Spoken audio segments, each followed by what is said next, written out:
I never thought our 10th wedding anniversary dinner would end with a pregnancy announcement, especially not from my husband's 24-year-old mistress. But there we were, sitting in one of the fanciest restaurants in town, when Jessica walked up to our table in a tight red dress. "Surprise?"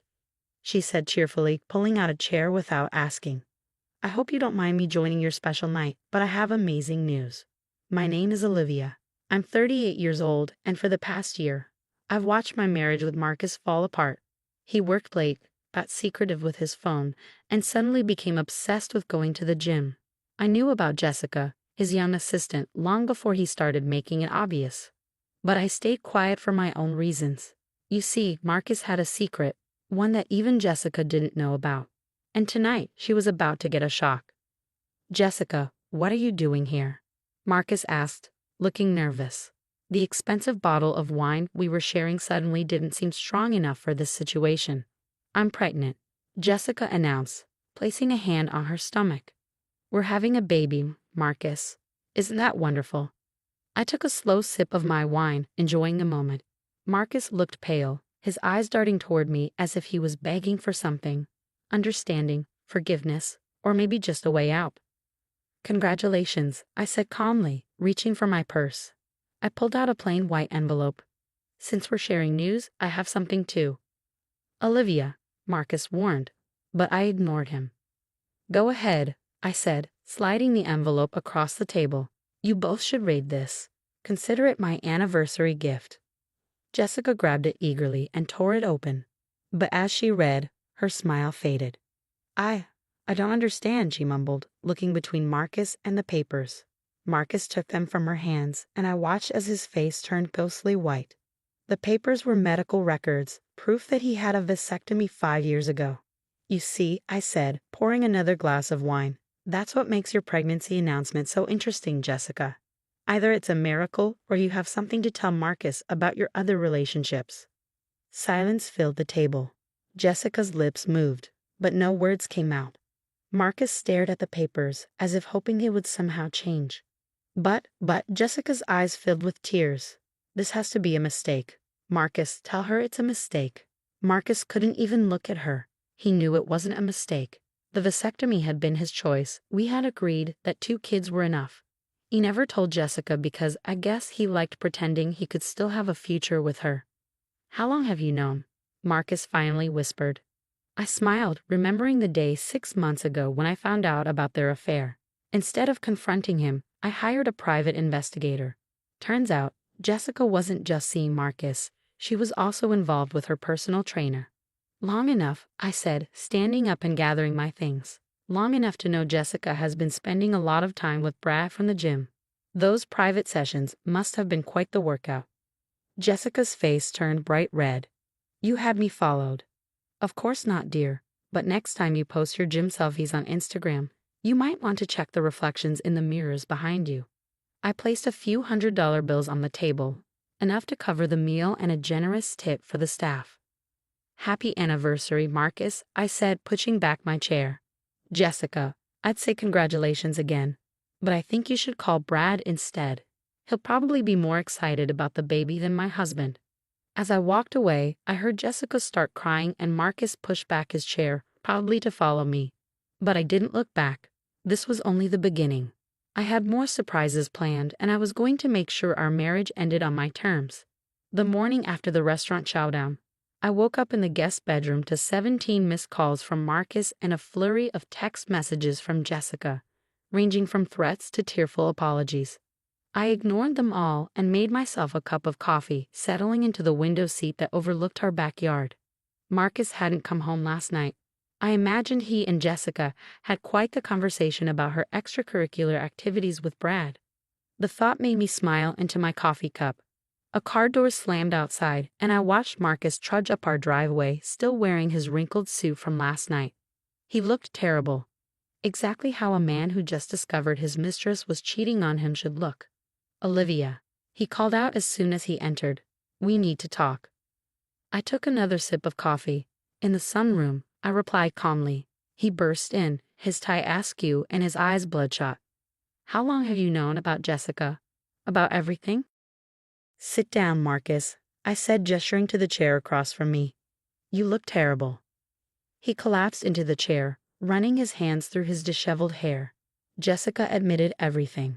About Brad, about God, Olivia. I've been such a fool. Yes, you have, I agreed.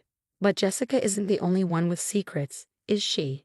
His head snapped up, wariness creeping into his expression. What do you mean? I reached for a second envelope I placed on the side table. You know, when I first hired the private investigator to look into your affair, I expected to find the usual things. Hotel receipts, romantic dinners, maybe some incriminating photos. But what I found was so much more interesting. Marcus went very still. Olivia, did you really think I wouldn't find out about the offshore account? I asked, pulling out bank statements that showed regular transfers to a Cayman Islands account.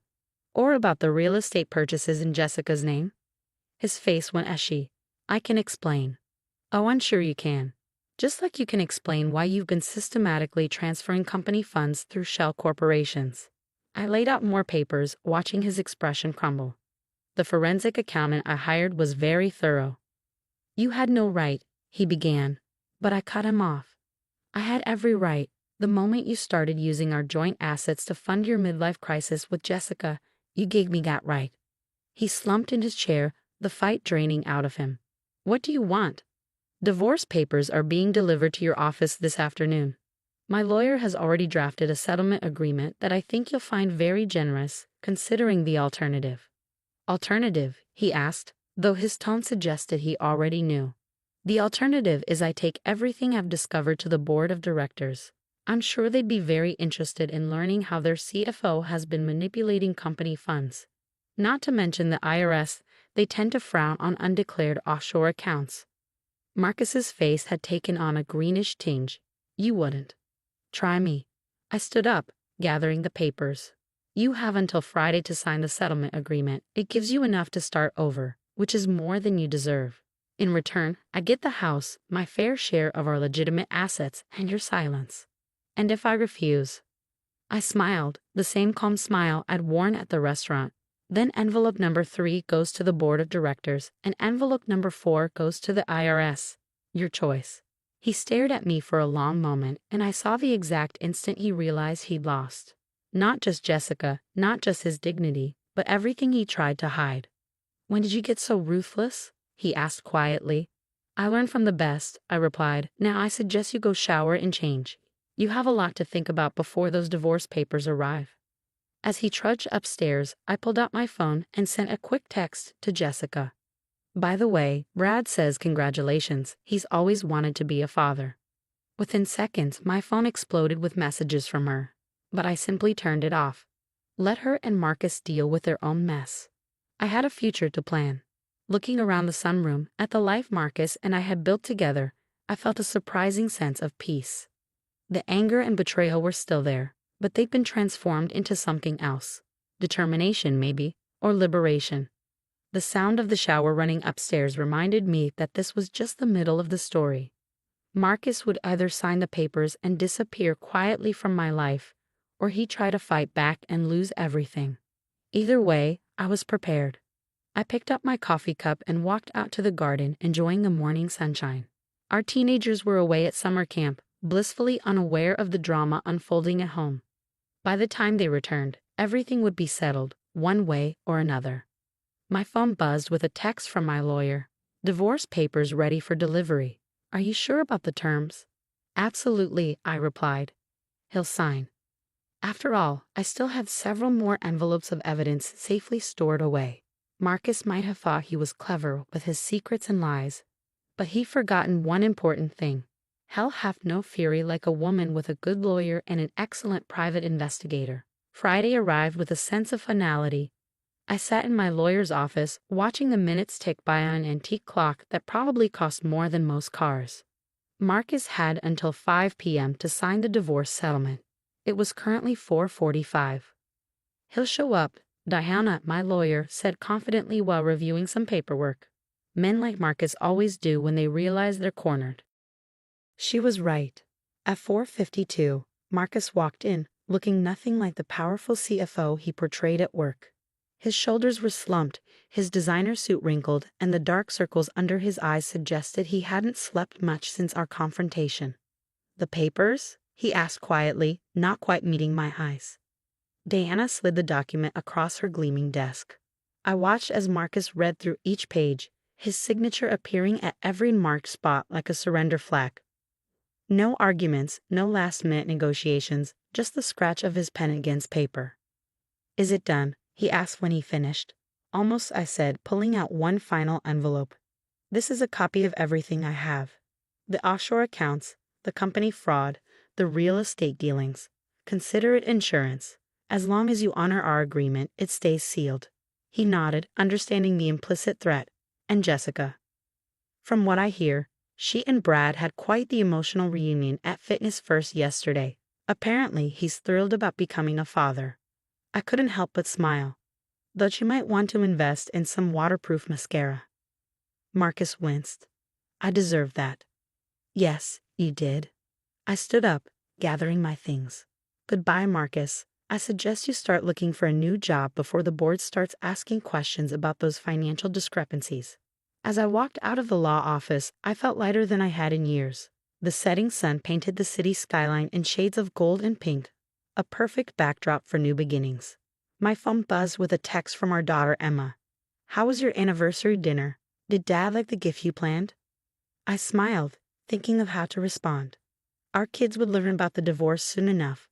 But for now, they deserved to enjoy their summer camp without adult drama.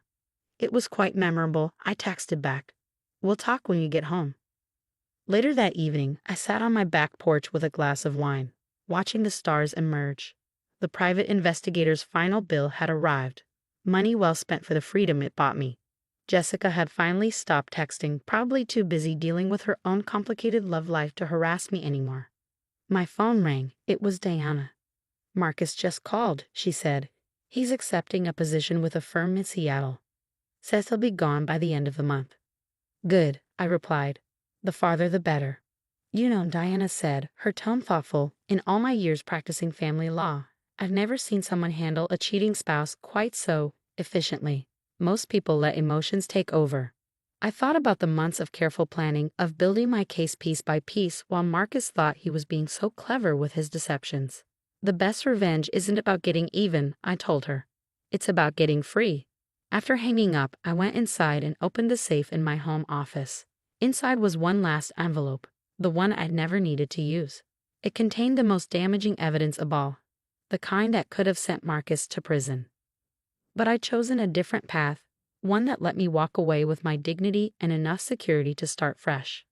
The next morning, I woke up to a different kind of silence in the house. Not the heavy silence of secrets and lies, but the peaceful quiet of a clean slate. I had my home, my freedom, and best of all, I'd never have to attend another awkward anniversary dinner where my husband's mistress announced her miraculous pregnancy. Life has a way of surprising you. Sometimes it's with a devastating betrayal, and sometimes it's with the discovery of your own strength. Marcus had taught me an invaluable lesson, though not the one he'd intended. Never underestimate a woman who appears to be looking the other way.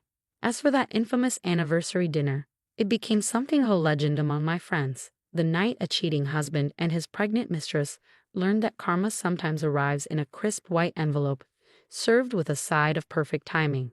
I kept the medical records from that first envelope, though. You never know when proof of a vasectomy might come in handy, especially if Jessica ever decides to try her pregnancy announcement routine with another unsuspecting man. After all, the best stories are the ones where justice is served with a smile.